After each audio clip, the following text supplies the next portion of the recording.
What is up, crew? It's your boy Kaycem, and on today's video I'll be showing you guys how to draw anything quickly, and specifically today we're going to be talking about drawing preteens. Preteens, kids, basically characters that are within the age range of 10 to maybe say 14. Now, if you guys have never been here before, my name is Kaycem. I'm a Filipino art streamer here on Twitch, and I also currently work full-time in the animation industry, having worked for studios that have done stuff like Castlevania, Legends of Machina, and more. And so if you guys are into some free art education, you guys like anime or animation, or you're just, hanging out with my dog over here, make sure to follow me on Twitch and like and subscribe on YouTube. But today's video really is going to be about breaking down how to draw these type of characters. We'll be going over head proportions, we'll be going over the body proportions, and then we'll do a few examples and posings of different characters as well. Now, before we get started on today's stream, I do want to remind you guys a few things, which is that one, if you join me on my Discord channel and while I'm live streaming, you'll be able to grab a bunch of resources on my Discord. For example, today's worksheets, a reference that we're going to be breaking down today from the pose archives, and we also have here how to draw babies from my last video that you guys can check out somewhere on my YouTube channel. And then we have here some other anatomy sheets that hopefully you'll find helpful. But again, these are only available while I'm live, so just keep that in mind. But with that being said, if you also want to grab my stuff outside of my Discord and stuff, and you just want to grab everything, check out my Gumroad and you'll be able to find everything there. But enough of all that stuff. Let's get into today's stream and let's talk a little bit about drawing preteen characters. All right. Oh, okay. Jeez. What a long intro. Okay. All right, we're back in here. So basically, before we start doing some examples, I wanted to show you guys some of the things here that we got covered for what we've already done for drawing preteens. Now, the main difference for me when it comes to drawing babies, drawing kids, and then drawing teenagers, really it comes down to proportions. Now, it doesn't really matter what style you're going for. Here, I'm going for a Legends of Vox Machina / Avatar style, but the idea here is some of the general proportions you want. So when it comes to drawing kids, they're going to have bigger heads relative to the rest of their body. Their torso hasn't really widened out yet. Their chest hasn't really widened out yet. And so you'll find that basically the head is roughly going to take up a large portion, both width and height-wise, when it comes to the overall body. Children are also not as developed in terms of their muscular build and stuff. And so you're going to have a variety of different characters, but usually even then, they're not going to be like, the fat kid is not going to be the fattest ever kid, because it's just not going to build up that much. Similarly, you're not going to have the most muscular kid ever, though not to say you can't have muscular kids. They can definitely exist, though they're not the norm. So just to kind of put it out there, when you look at an adult character, you'll see a lot more variety in terms of what you can draw for body types and stuff. But when it comes to proportions, I usually like to break it down into a couple of things here, where when I'm looking at the face of drawing a kid, I'm looking for wide foreheads, looking for big ears, I'm looking for bigger eyes, maybe I'm looking for a bit of a defined cheek, but not as defined as an adult, but definitely more defined than a baby character, which has a lot of, baby fat and all that stuff. And then I'm also looking for a thinner neck as well. So even this neck, we could probably thin it out a bit more. So these are some of the notes that I'm looking for. And you'll see again, some of the differences between maybe, for example, this character, this preteen / kid character versus some of these baby characters. You'll notice the main differences really, other than height and width, is going to be in kind of the shape of the face, right? There's a bit of a softness to babies with bigger eyes than there are with, a kid that's maybe a little bit older than that. So with all that being said, let's actually go into a different sheet, and we're going to take the rest of the time here on this video to actually go over some examples of what I would do, taking a reference image here and then drawing a child character from this reference. Now, put an F in the chat, guys, if you have ever spent way too many hours on Pinterest, Google, Discord, or not Discord, wherever, to find resources, to find the specific reference image to try to draw something. Put an F in the chat if you are spending more time looking for references than you are drawing sometimes. This is a common mistake I see a lot of beginners make. And look, a lot of you guys in the chat are also typing F's in the chat. A big mistake I see is that when someone, for example, is like, okay, I'm going to be drawing a kid character, so I have to find the right kid reference.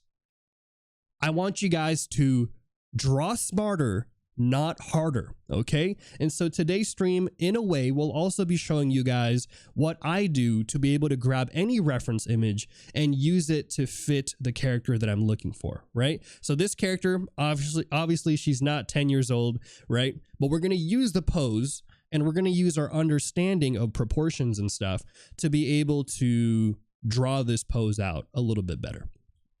All right. But yeah, that's going to be what today's rest of the video is going to be about. Some examples. Again, if you want to follow along, make sure to grab your pencil and paper.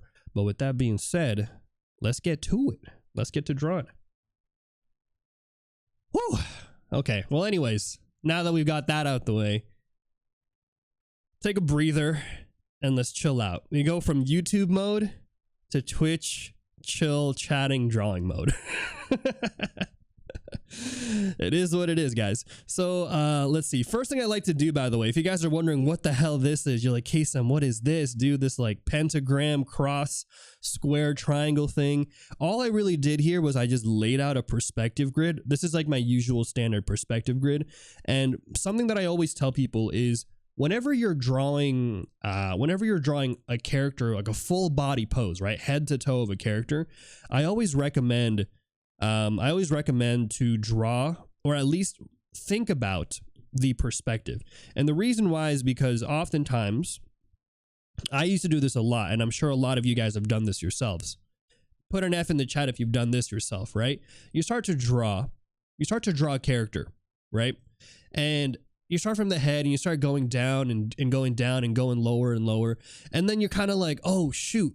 I kind of have to draw the character on the ground and then draw the feet. And you're kind of like figuring it out. You know, you think about it afterwards. You're like, oh yeah, I guess they're standing on something.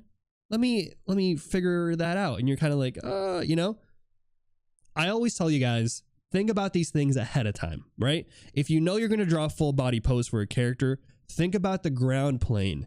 Think about the ground plane and think about the perspective, because it'll make your whole drawing and your structure way better. Now, this might sound crazy for you guys. But sometimes for a pose like this, I actually like to draw the character's feet first. Not because I like feet, okay? Hey, calm down, chat. Not because I like feet, but because for me, it's so important to get this right. It's so important for me to make sure that the character feels like they're actually touching the ground. You know what I'm saying? Chat's trolling me. Guys, no. This is important. I'm being bullied, man. Not like this. Chat, focus with me here, okay? So I like to draw the feet first because it helps me figure out, again, some of where the character's positioning is going to be. But from here, I'm just going to build it up, right? Now, this is not something that I do all the time, but this is something that I like to do on occasions if I'm trying to practice perspective and proportions, as I like to kind of just figure out where exactly are we having the character interact here with the ground. So you can imagine we have this like so. Looking cool, looking like boxy feet. And what I'm going to do is I'm going to draw some proportioned mannequin size proportions here. But, you know, we have here, for example, the feet. Now, other things I want to pay attention to, again, is going to be the height of the character. So when it comes to drawing teen characters, the way that I like to do it for my style is I like to kind of draw my characters at about 5 heads tall, right? 1, 2, 3, 4, 5. It's easy for me to remember. I get to split the proportions and stuff. And actually, I haven't even talked about proportions and stuff. So let's talk a little bit about that. So when it comes to drawing kids and teenagers or preteens in this style, the main thing that I'm looking for here, if I'm going to do a 5 character or 5 head approach, is again, I'm looking for the halfway mark, right? So this is always something I look for in every character design. for my drawings is the halfway mark right here is roughly where that pelvis should land. Okay, so pay attention to this, chat. Halfway mark is where the pelvis will land. Halfway from there is going to be where roughly the armpits will land. It depends, like armpits, clavicle, somewhere around there. And then halfway from the bottom is going to be where the knees will be, right here.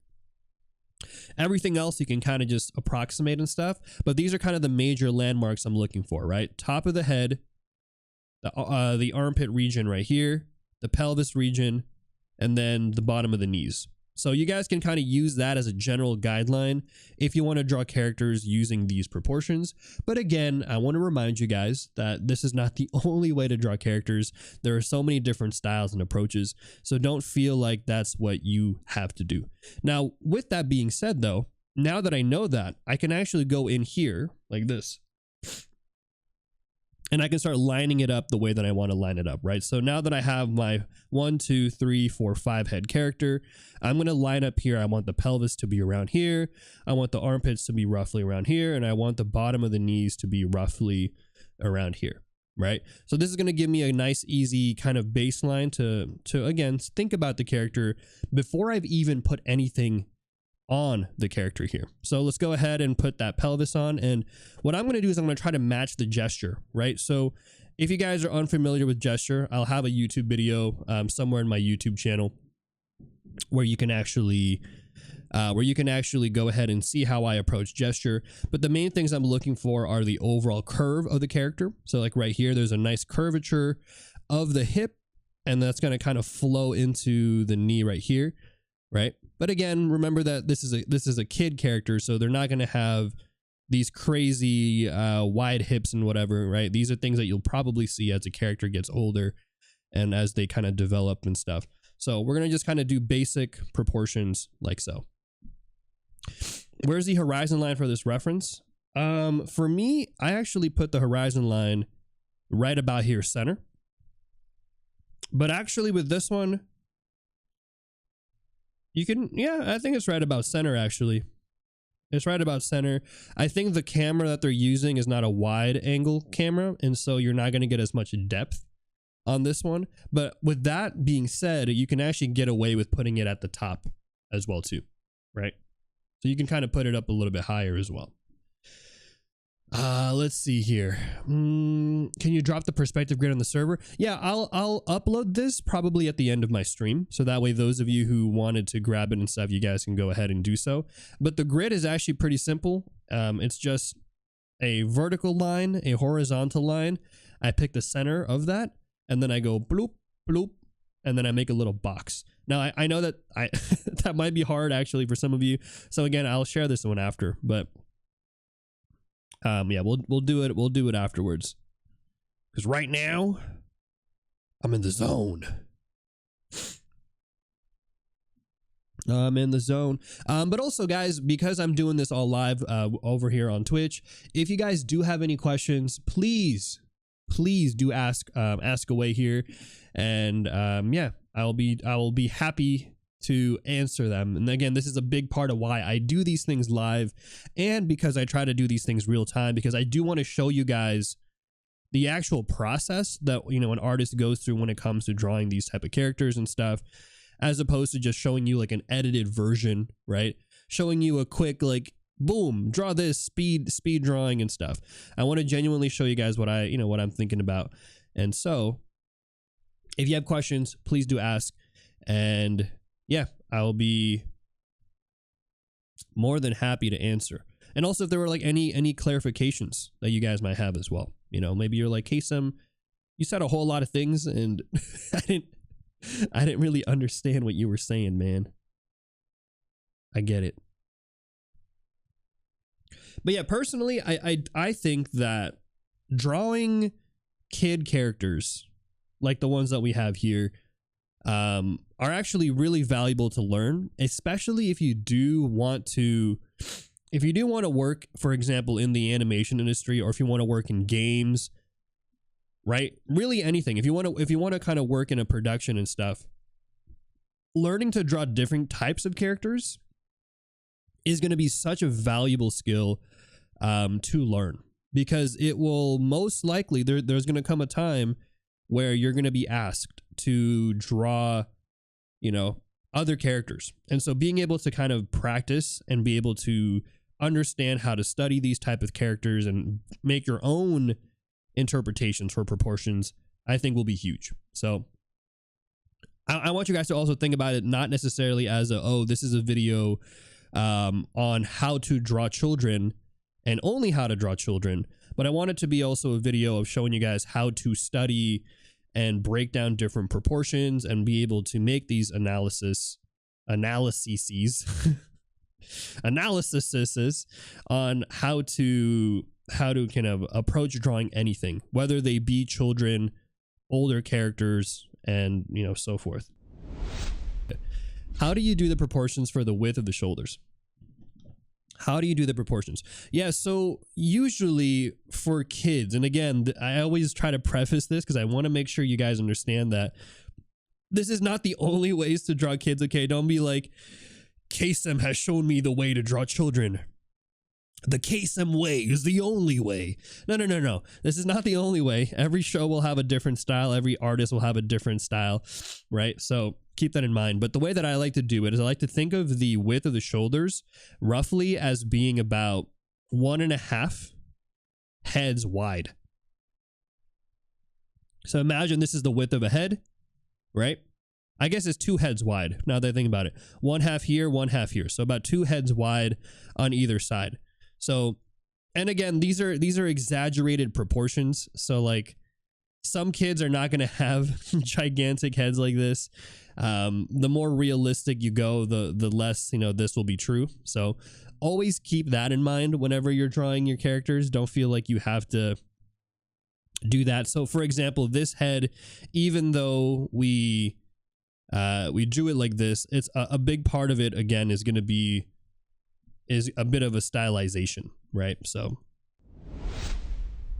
but yeah, let's talk a little bit about anatomy. So when it comes to drawing anatomy, obviously here, this is a kid character here. So, the proportions and stuff are going to be simplified in many ways, but some of the main things that I'm looking for when it comes to drawing, like for example, this character and the proportions, is that the anatomy, yeah, it's going to be, you can still apply it, but don't worry too much about anatomy in anything that you draw, right? I always think of anatomy as kind of a guideline and a way to help you draw, but don't feel like you have to be fixated on making everything anatomically correct. But here, let's kind of break down some of the anatomy of the form, right? So big thing to remember is that kids are not going to have as much developed muscle as adults will have. And so even though we have, like, for example, all of these forms and stuff, we're going to try to keep them nice and small because these are going to be children. So the first group of muscles I'm going to call out here is going to be, first of all, the clavicle is going to be this bone that's going to connect all of the upper neck muscles here to the torso. I personally think that one of the most important bones in the upper body, guys, is the clavicle. Let me show you a little bit of clavicle. Please, Twitch, don't ban me. This is for educational purposes. The clavicle, guys, is also known as the collarbone. You can kind of touch it right here. If you touch yourself educationally, geez, find the bone in your body. Find the bone in your body and you will find here the clavicle. Okay. Now this is important because again, it'll connect the anatomy of the neck. So we have here the sternocleidomastoid on this upper portion right here. That's going to be this section that's going to fan out to the first kind of third here of the clavicle, like so. And then you're going to have here the trap muscles on the back side. Okay. That's going to connect also here on the front side of the clavicle. But it's going to be such a valuable thing to understand the clavicle because it's just going to help you connect some of these muscles together. Now I'm going to add a little bit of overlap here, right? Just kind of overlap the neck. So that way we understand that right here, this little overlap right here. So that way we understand that the neck, or that the trap is actually a little bit behind, right? It's a little bit behind the rest of the rounding form there of the neck. Now let's get into You guys are trolling me, chat. Let's get into the shoulders here, right? So again, this is going to be a kid character, so I'm going to try to make the muscles a little bit smaller. But here we're going to have the deltoid muscle of the arm, and the deltoid's interesting because it's going to actually connect to the clavicle, right? It's going to connect here to the humerus bone, and then it's also going to connect to the trap muscle, not the trap muscle, sorry. It's going to connect to the scapula on the backside, right? So understanding some of these connections can help you, though it's not going to be the most important thing. I think really when it comes to studying anatomy, the most important thing is understanding the function of these muscles and how do they help make the muscles move. So understanding what they connect to can actually help you do that. So also my dog is moving. What's he doing? Why is he not sleeping? So here we got now the arm, right? So I'm kind of cleaning up here a little bit of the anatomy and the forms. So this is going to be the deltoid muscle, also known as the shoulder muscle here. For those of you who are interested in the names and stuff, it's deltoid, right? But as we kind of get further down here, and I think actually if you take a look at the reference image, you'll be able to see it a little bit better. But we're going to go in here now and let's do the rest of the proportions. Okay. So we got here on this arm for this kid. I'm going to speed run the rest of this so that way you guys don't get spooked by the anatomy. But we're going to have here the pectoral muscles. So the pectoral muscles are also known as your chest muscles up here. And these are going to connect to a couple things. One, it's going to connect to that clavicle here. Two, it's going to connect to the sternum. Three is going to connect to the rib cage portion. And then last but not least, it's also going to connect here to the upper portion there of the humerus. And that's just going to be this kind of like fanning out form, like so. And that's just going to be right there, the good old pectoral muscles. Okay, so good old pecs, and those are just going to connect here to insert underneath the deltoids. Now the most important thing here from like a drawing perspective is understanding the insertion underneath. So this area right here, this little kind of pocket, that's kind of what creates a little bit of form there and allows us to kind of see that separation between the torso and the arm, right? So subtle things so far, and I hope this is making some sense for you guys. But let's get into the other side of the arm, because I think this is going to be the fun one that I think a lot of you guys might be struggling with. Now put an F in the chat, guys, if you struggle with drawing arms raised up like this and you're just wondering what the hell is going on here. You're like, oh, what's this? Armpits? Arms? The shoulder here? I got you covered. Don't even sweat it. Let's get into it right now. So let's talk about the pectorals on this side. So as I mentioned, right, we already have some of the major connections here of the arm. We already talked about them, right? We talked about the pecs and where the pecs connect to. So let's go ahead and start that off first. So first of all, the pectoral muscles are actually going to connect, and they're going to connect into the bone here of the humerus, right? So that's going to kind of raise up, and what that's going to do is it's actually going to stretch. It's going to stretch out here the pectoral muscles, and so you could imagine that the pecs are also going to get moved up like this, right? So you're going to see kind of that shape being stretched out with the anatomy. So this is kind of the first important thing to realize, that the pectoral muscles, guys, these right here, the male boobas, female boobas underneath the boobas, these are connected not only to the torso, but to the arms. And so when you move the arm, whether you're moving up or tucking it in, it'll actually alter that muscle shape. So that's the first thing, understanding that. Now, again, I want to remind you, we're going to have here the deltoid muscle that's going to be on top. But what happens is as you raise your arm, pay attention to this, as you raise your arm, the shoulder will actually rotate upwards to compensate this range of motion because of how the joint of the shoulder is going to be. And so as you raise it, this shoulder is actually going to move back and kind of turn backwards. So this deltoid right here, we're actually going to draw this now behind the cylinder that we had here earlier. You get what I'm saying, chat? So we're drawing this deltoid. The shoulder now is rotating behind. Again, this is why it's important to understand what the body is doing and not just think about the diagrams or the shapes. Because let's be real here. Put an F in the chat if you guys have ever tried to learn anatomy and stuff, and you go on the internet, you go into Google, and you're just looking at the diagrams, and you're just trying to copy the diagrams, right? The problem is, chat, if you're only copying the diagrams, you don't actually understand what's going on with the anatomy, right? You're just like, how to draw arms, and you're like, muscle diagram. Right? Put an F in the chat if you know what I'm talking about. We'll talk about the coracobrachialis in a bit. So the coracobrachialis is an interesting muscle that oftentimes you will only ever see when the arm is raised. The way you spell it, it's spelled COROCOBRACHIALIS, coracobrachialis. It's a muscle that basically connects to the upper portion here of the scapula that connects on the front side. It's called the coracoprocess of the scapula. Don't worry about the name too much. But it basically is here, and it connects onto the humerus bone.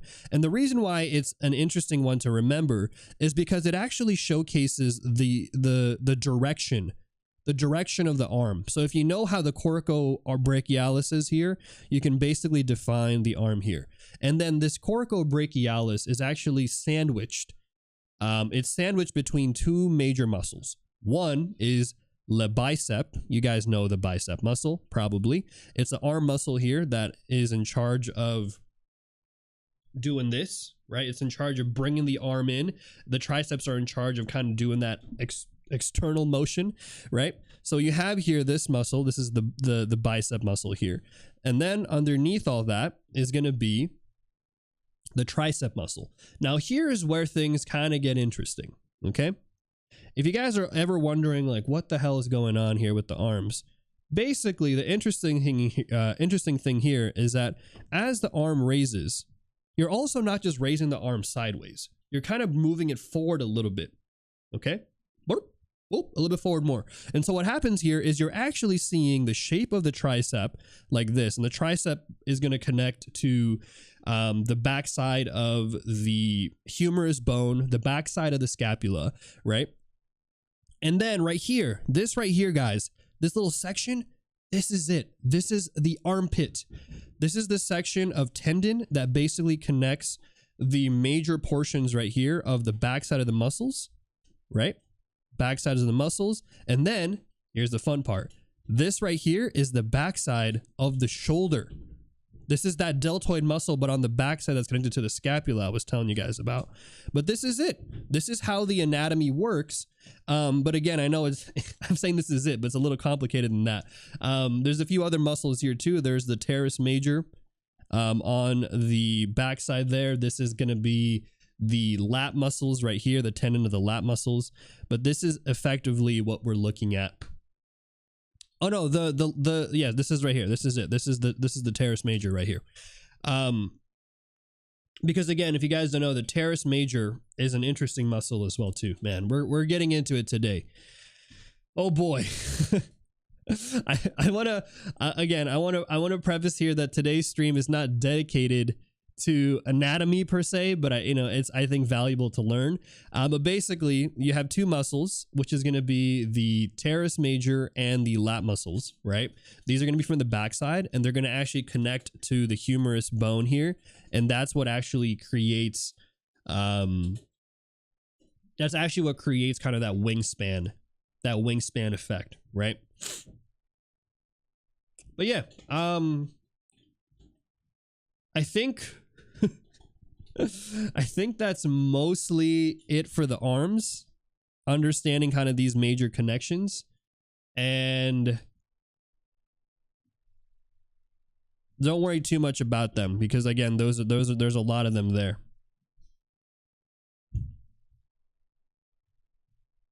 Okay.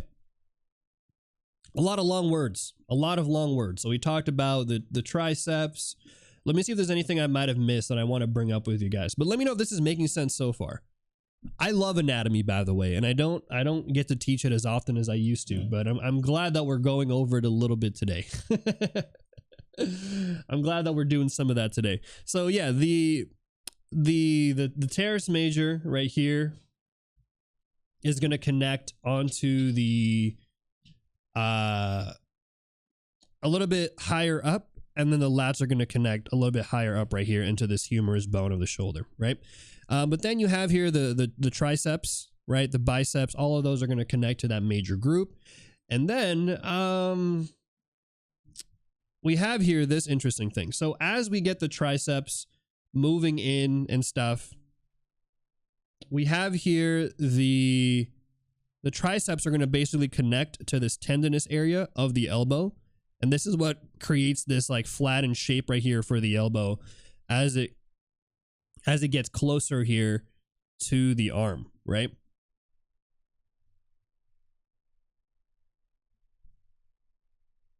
This is that kid anatomy, dude. This kid, don't worry, he looks like he's ripped, but he's not ripped. It's just anatomy. But you guys see what I'm saying? Like, if you start off with basic shapes, if you can understand the basic shape, a lot of the anatomy and the forms and stuff, you know, become a little bit easier to understand, because now you're not only just applying and trying to understand the names and the anatomy and stuff, but you're actually also actively trying to understand what's going on with the human body. This kid is buff. This kid is looking ripped, yeah. But now let's talk about the forearms really quick, because I think the forearms are pretty interesting. So the forearms are comprised of 3 major muscle groups. Let me see if I still remember them. We have here the ridge muscles on the outer side of the arm, wrapping towards the thumb side. You have here the flexor muscles on the palm side of the arm, and then the extensor muscles. So you can imagine that when you are flexing like this, flexing your hand, you're actually using the flexor muscles on the inner side. And when you're extending your hand, you're using the extensor muscles on the outer side. So, trivia question for you guys. When the arm is raised like this, what muscle do you see here? Type it in the chat. When the arm is raised like this, what muscle do you see here? Think about it, chat. Think about it.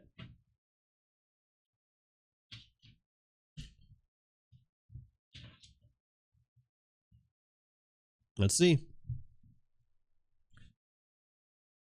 No idea. It's the flexors. It's the flexor muscles. The flexor muscles are going to be what you're going to be seeing primarily here, because, sorry, my dog is just chewing. The flexor muscles, because again, it's the palm side. It's the palm side, right? Because look, palm of the hand, back here. Flexors, right here. You will see a little bit here of the ridge muscle, but honestly, don't worry too much about it. Aren't you seeing some of the brachioradialis? Yes, that's what I just said. You will see a little bit of that right here on the inner side, but for the most part, the large majority of what you're seeing for the arm is just going to be the flexor muscles. So yeah, but again, don't worry too much about it. But yes, you will see a little bit of the ridge muscles and the brachioradialis. That's going to be here on the thumb side and stuff, right? But here you have a hand and all that good stuff. So there you go. We have here the anatomy of the forms of the arms. Easy peasy. Okay. A squeaky pencil. My screen protector. Yeah, it's called the Appa the Akita screen protector. He's having fun. I don't know what he's doing. He's living life, guys. That's my dog. Okay. Hopefully I didn't lose you guys in all this anatomy talk. Let me know in the chat if this has made some sense so far. And if not, I apologize, but hopefully this is okay. And again, you don't have to know all of these, right? You don't have to know all of these, but I think it's a good idea to start familiarizing yourself at least with some of the major landmarks and stuff. Okay, cool. A lot of you guys are saying you understand, which is great. Good job, guys. So let's get into now talking about the rest of the anatomy, which is not too hard, and then we'll move on from there, and we'll continue. All right. Whew. Let's get into the rest of the major portions of the body. From here, we're gonna have our moving down here to the rest of the torso, and we're gonna have a couple of muscle groups. Nothing too complicated, honestly. So we'll talk about them. So first of all, we've got the abs right here. The abs are going to be kind of inserted underneath. We're going to just kind of do all that. Because this is a kid character, we're not going to actually give them abs, but it's more of just a denotion of where the abs are.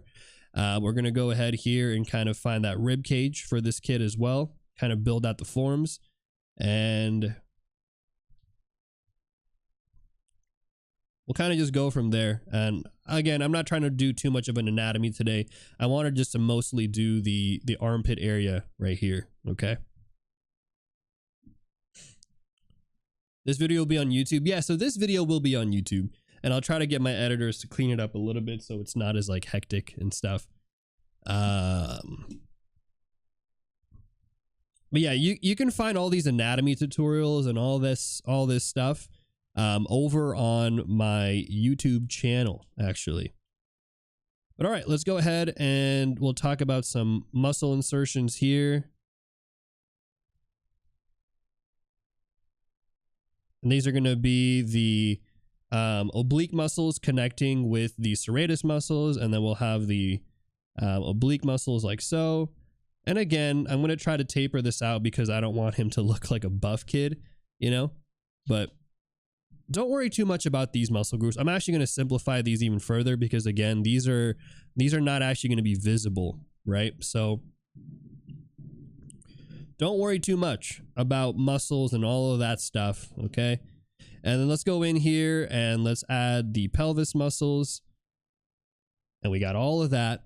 And then we're basically good. We're good to go. We got all of them, the major anatomy of the torso.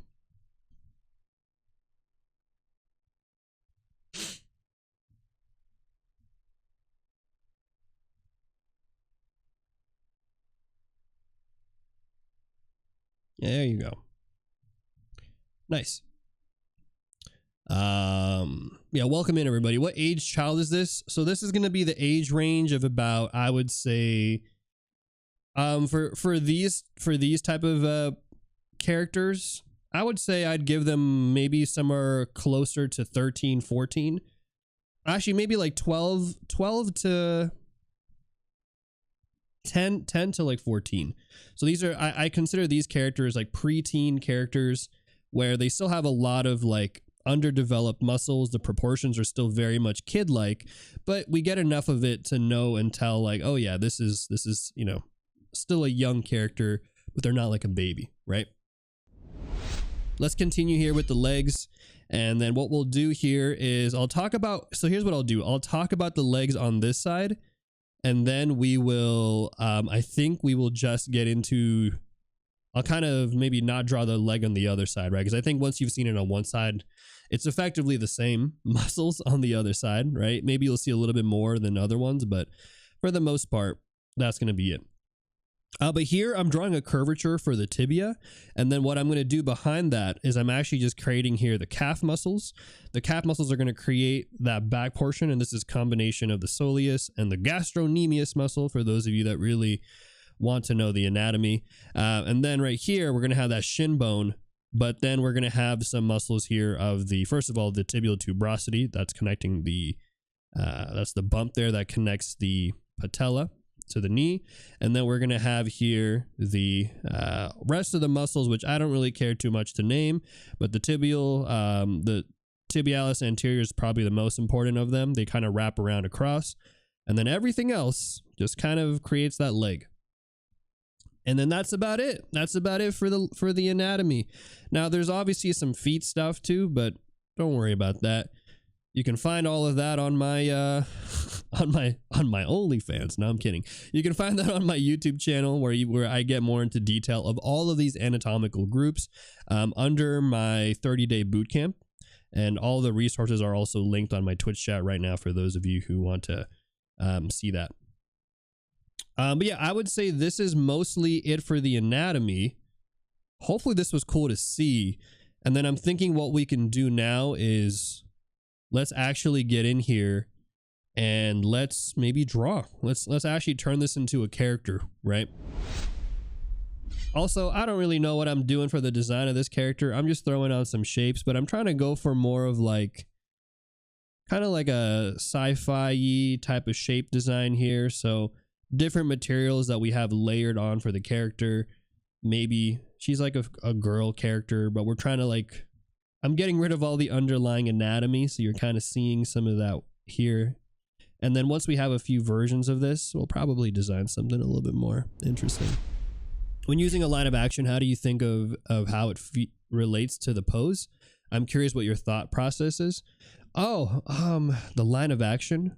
Well, I think in general, the line of action is important for establishing the core gesture of a character, right? So I think funny enough, I talked about it.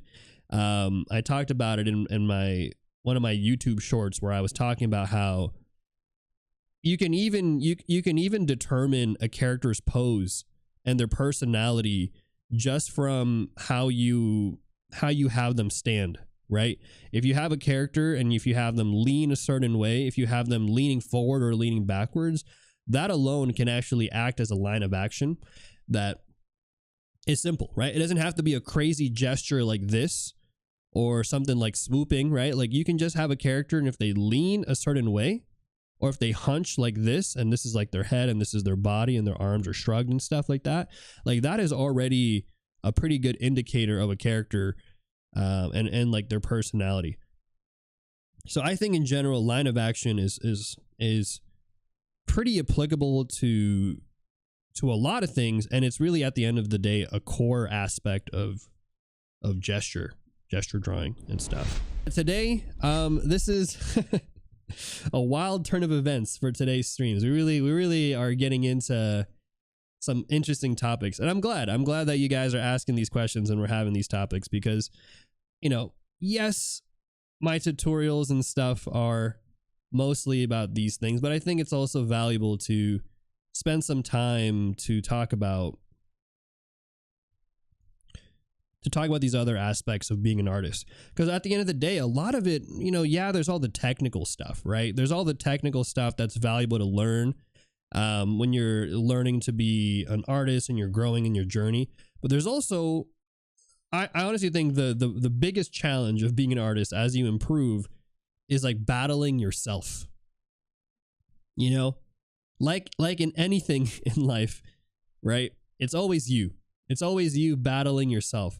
Whether you're battling self-doubt, whether you're battling maybe it's the opposite of self-doubt. Maybe you have a lot of pride. Have I ever told you guys, how many of you guys know the story of how I turned down an opportunity to work, to be in animation at the age of like 17? Have you guys heard of that story? I think a lot of you might know this if you've been here before, but if you're newer here, you might not have heard this story. When I was 17, I had the opportunity to work in the animation industry, and I turned it down because of my own arrogance as an artist. And so I'm going to talk to you guys about that story for those of you who are coming here for the raid. But basically what I was saying was, when I was younger, I was like, you know, doing Instagram and social media and all these things, and I was really into the anime style. This was just like what I wanted to do, anime style. And whenever art teachers would tell me like, hey, you should, you know, learn how to draw realistic anatomy, or you should learn about the masters and the proportions and learn how to color and paint in different ways, I would always brush it off and be like, yeah, that's not really what I want to do. I don't know. It's not cool. I just want to draw anime. I want to make manga. I want to make cool comics. And this was my mentality, right? Anytime I heard something from somebody, I didn't care. And you know what? It was like, okay, because I started drawing and I was, you know, having fun with my art. But part of the problem is when you have this type of arrogance, right, with your art, just kind of like how self-doubt is a problem that artists deal with as well. Self-arrogance is also a common problem that I see artists deal with, because when you have arrogance with your own art and you're stuck and fixed on a lane, it limits. You're putting blinders on your eyes, and you're limiting your growth because you can no longer see the failures in your own art, and to be able to critique yourself, to be able to level up and see the bigger picture. And so the example here, or the story, basically goes as follows. In this time where I was super arrogant with everything, I basically had a teacher in high school. This teacher, she was dating one of the directors at the time of The Simpsons. So you guys know The Simpsons. I think they're still running, actually. Now that I think about it, I think they're still running. But basically, she had some connections with this guy at The Simpsons, right? And so she introduced me to this guy. We had a talk. He actually invited me over to the studio over at Fox Studios. This is before they got acquired by Disney and all of that stuff.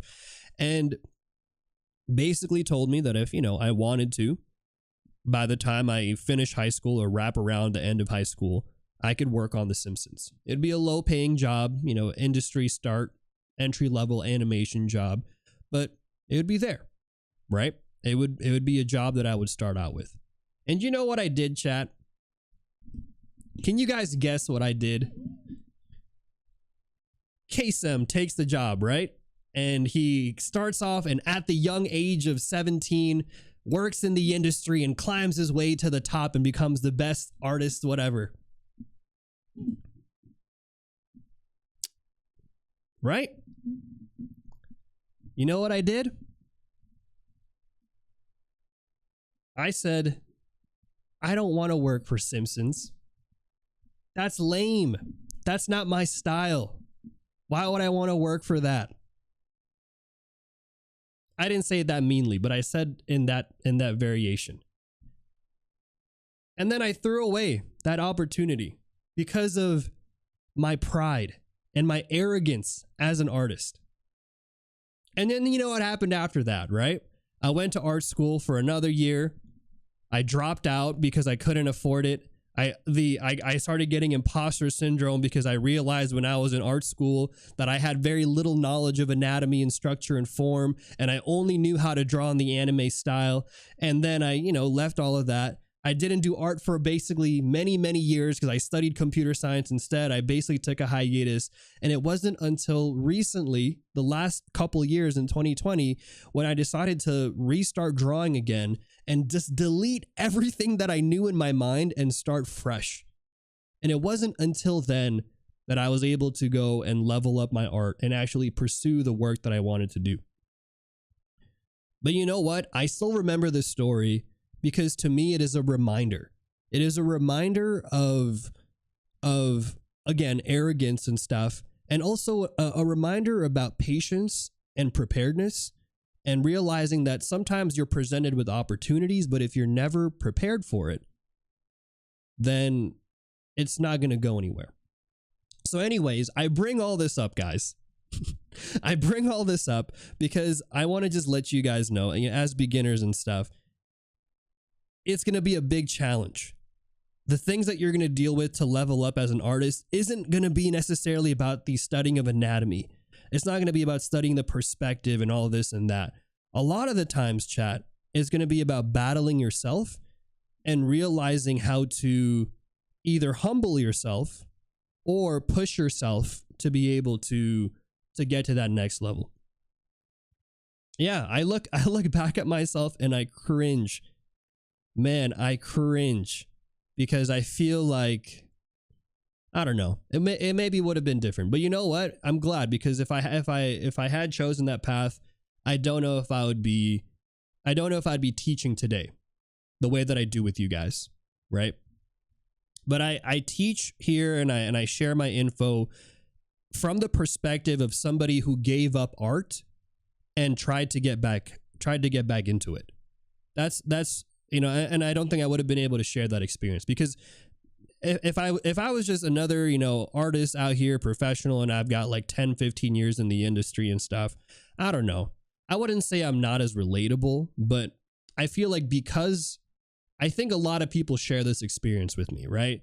Like, how many of you in the chat want to do art, but maybe you're studying something else in school, or maybe you studied something else in school, maybe you're working a different job, right? Put an F in the chat, but it's not, you know, you're not right now doing art fully the way that you want to do art, right? That's kind of what happened to me, right? There were opportunities where I could have done art, but I decided to choose something else, or I was arrogant or whatever have you.